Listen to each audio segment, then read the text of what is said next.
Hey guys, don't forget to hit the bell icon next to the subscribe button so that you can be notified every time I come up with a new video. Hey guys, what's up? Thank you so much for coming back. I'm Arpita and I welcome you back to the Crazy Wisdom. Alright, so today it's the compatibility video and it's finally turned for the last ones of our zodiac belt, Pisceans. So let's get down and see how compatible or not so compatible they are with the rest of the zodiac gang. So what are we waiting for? Put on your thinking caps and your wisdom boots. Let's get on and shoot.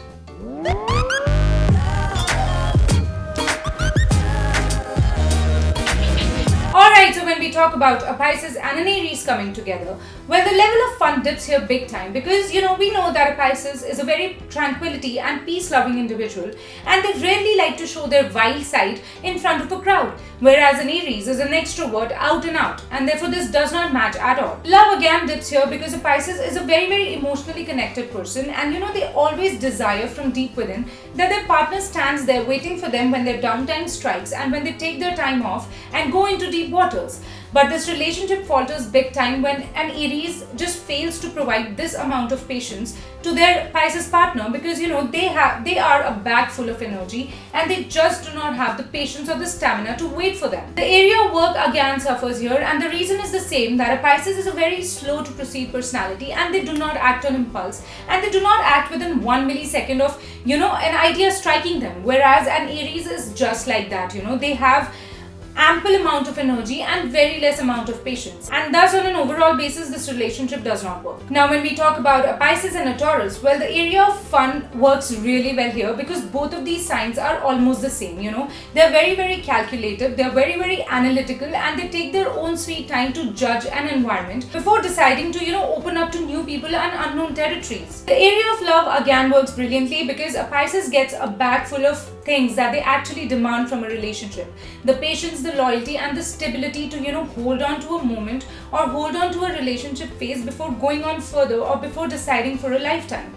And that is exactly what a Pisces needs. And a Taurus also has that amount of patience to wait for their Pisces before they finally come out of their me time and their time off. So it again works brilliantly. Work again is a treat here because a Taurus gets truckloads of raw and completely untouched creative ideas from a Pisces, and from that a Taurus ends up fabricating practically brilliant ideas. The only glitch here is that a Pisces needs to understand that a Taurus has to take the lead in order to bring some practicality in the work environment, in the work structure that both of them can get into together, so that they can manage and up their wealth and assets as well for the real world. And if this one thing is kept in mind and a Pisces decides to work around this relationship works amazingly well. Alright, so when we talk about a Pisces and a Gemini coming together, well, the level of fun dips here big time because a Pisces is a very dreamy, flowy, I just want to chill on a beach with my bae sort of a person, whereas a Gemini on the other hand, as we know, they hate to go anywhere away from the center of a crowd, and thus this relationship falters here. Love again is a big time problem here because a Pisces just fails to understand how a Gemini can be so random, so fickle, and so unsure about commitments and relationships, whereas a Gemini is such an air sign that they do not even know what these mean. Work, well, calculations, analysis, big time risk takers meet dreamy, flowy, imaginative, creative, slow to proceed, and very, very cautious Pisceans, and thus this does not work, and on an overall basis this relationship is not that great. Now when we talk about a Cancer and a Pisces coming together, fun, well, what else works brilliantly here because both of these signs are pro at managing and bifurcating their emotions between their inner and outer circle, and they know exactly which circle, which group, or which environment they need to enjoy in and which one to avoid. Now love between these two people usually works well, but when that situation happens when both of these signs are at the peak of their mood swings and both wander off in their own respective directions, then it becomes really difficult to come back on a same plane and start that conversation again from a fresh note. So only at times when they reach this one void it becomes really difficult for them to come back to each other. Work again works brilliantly here because we know that Cancerians are the natural support providers of the zodiac, and their slow proceedings and their structured strategies provide a lot of moral support and a lot of confidence to a Pisces, and both of them come together and bring out amazing outcomes by mixing analysis and creativity, and thus this area is really good, and on an overall basis this relationship works. Alright, so now when we talk about a Leo and a Pisces, well, fun works here.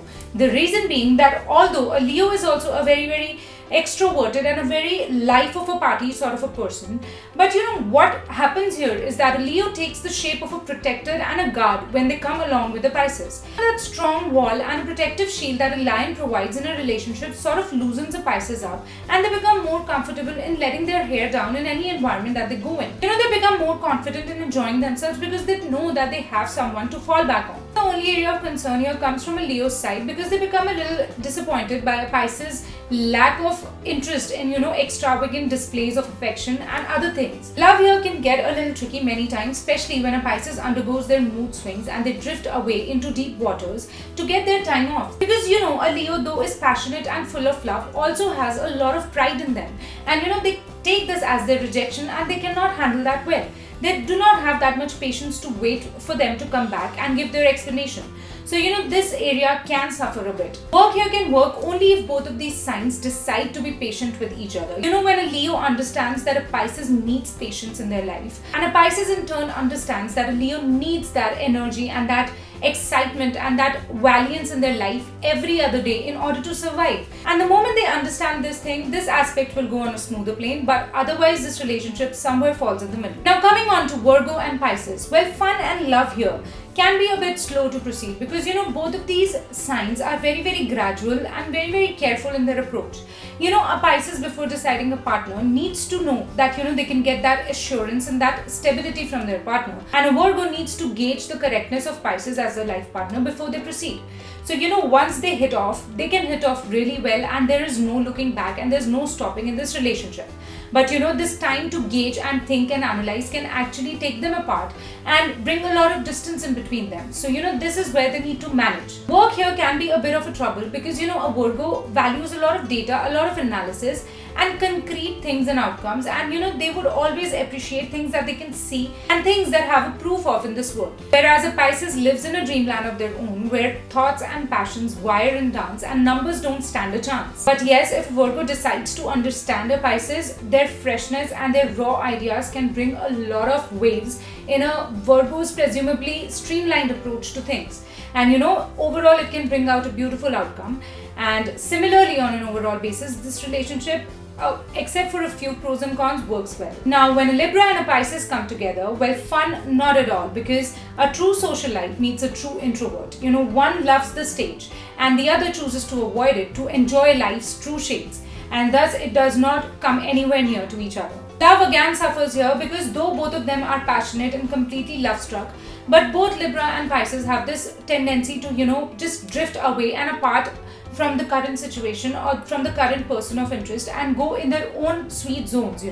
Both are completely moody and both want to take their time off, but they fail to adjust with the other person when they are on track and the other person is not. And in that situation things turn really nasty, and thus on an overall basis this relationship is not such a great one. Now when we talk about a Scorpio and Pisces, well, fun and love work really well here, because no one in this world can provide the amount of support to a Pisces that a Scorpio can. And they even have the capacity to wait for a Pisces for an eternity if they decide to come back after that, because a Scorpio is so passionate that they take it as a justified thing, a very, very normal thing in love. So these two areas work really well together. Work, on the other hand, can be a bit turbulent here, because when it comes to achieving, a Scorpio becomes really, really aggressive.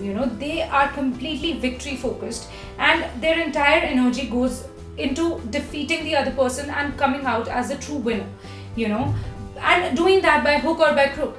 Whereas a Pisces is a very mellow, a very soft personality, and they do not advocate or they do not support so much competitiveness or so much aggressiveness in anyone's approach. So this is one thing that they can fail to understand each other on. But if this is taken care of, on an overall basis, this relationship will work. Now when a Pisces and a Sagittarius come together, well, fun and love really suffer here, because we have a very, very careful, smooth, slow, loving individual and a very, very reckless, thoughtless and uber sarcastic being coming together. And Sagittarians at a lot of times do not think before speaking, but their words and their speech and the kind of directness that they have in their speech sort of ends up hurting a Pisces at a lot of times. And this leads to that apparent disconnect that comes in between these two. And a Pisces usually finds a lack of emotional satisfaction from a Sagittarius's end, who does not, actually believe so much in all these things. Work again suffers terribly here because a Sagittarius's speed to aim, to achieve, to learn and to grow in life sort of takes the subtle fish off guard. But the only and the strongest thing in this relationship is the strong Jupiter connection in both of these signs. Both Pisces and Sagittarius is ruled by Jupiter, and because of this, no matter how many misunderstandings they have, no matter how much disconnect they feel, and no matter how much they want to run away from each other, this relationship is somehow held on, and somehow held on strongly. Somewhere the Jupiterian wisdom comes into play and takes this relationship to the shore. And therefore, on an overall basis, it somehow manages to work and it falls on the middle ground. Now moving over to Capricorn and Pisces. Well, the level of fun and luck work really well here, because as we all know, both of these signs are very, very calculative, very, very analytical, and very, very slow to proceed. And they put in a lot of time and effort in picking their inner circle of people, and they plan to enjoy and let their hair down only in front of that category and not in front of a crazy wild crowd in a crazy wild group. So they understand each other's vibe pretty well, and it works nicely here. Work, on the other hand, can be tricky here because a Pisces does not really want to come out of their creative bubble that easily. They're very eccentric people, and they love to dwell in imaginative, creative, and out of the box things. Whereas a Capricorn is completely opposite to this. They're overly focused on decisions and outcomes and productivity and a true reflection of their efforts. So it really does not match in this aspect. But if this one thing is taken care of, and if both of them try to understand each other's dynamic and understand each other's need to be different, overall this relationship will work. Now when we talk about an Aquarius and a Pisces, well, fun and love, not at all, because we all know an Aquarius's basic nature. Run away from feelings as far as you can, stay away from emotional attachment and clinginess, and those uber romantic and lovey-dovey things. Whereas the Pisces, on the other hand, is just that, and therefore they do not match at all on this plane. Work again is a big trouble here, because although both of these signs are very raw, new, creative, and fresh in their approach towards things, but an Aquarius is Saturn and a Pisces is Jupiter, and their enmity clashes big time when they come together to work on something. And the result is that a Piscean's wisdom and an Aquarius's need to climb up the hierarchy as soon as possible and as much as they can sort of does not stay together in a room at all, and overall this relationship does not work. Now lastly, when we talk about two Pisceans coming together, well, as I have discussed about it previously as well, when two similar zodiac signs come together in a relationship, they find it a little tricky on the road to compatibility. And that is exactly what happens here. A Pisces does not like to initiate things, and on the other side of the table is another Pisces. A Pisces really wants to take their time off and drift away into their deep waters, and they want to, and they expect their partner to wait for them till they come back. But on the other side of the table is again a Pisces who wants to take their time off and drift away into deep waters and expect their partner to wait for them. A Pisces always looks for someone who can provide structure to their raw ideas, who can provide support and a sort of a push to their plans, so that person can make the world understand what lies behind a Piscean's amazing imagination. But again, in this aspect also, on the other side of the table, we have a Pisces. And therefore it becomes really, really tricky to understand the situation here, and not only for Pisces, for any other two similar zodiacs that come together, because at the end of the day, they need to understand that whatever they are expecting out of the relationship is exactly what they need to provide in it. And therefore it becomes uber tricky and turbulent, and on an overall basis this relationship somewhere falls in the middle. Alright guys, so with this I put a wrap in today's video. I hope you liked it, and if you did, don't forget to leave a cool thumbs up right underneath it, and don't forget to subscribe to the channel in order to remain updated with all the latest news on zodiacs, astrology and motivation. Also, do leave your comments in the section below telling me how well or not so well your relationship dynamic with your fellow Piscean is. And so on this note, I'll be meeting you again too soon, but don't forget to be crazy and wise until we meet for the next time. I'll see you guys sooner. Bye bye.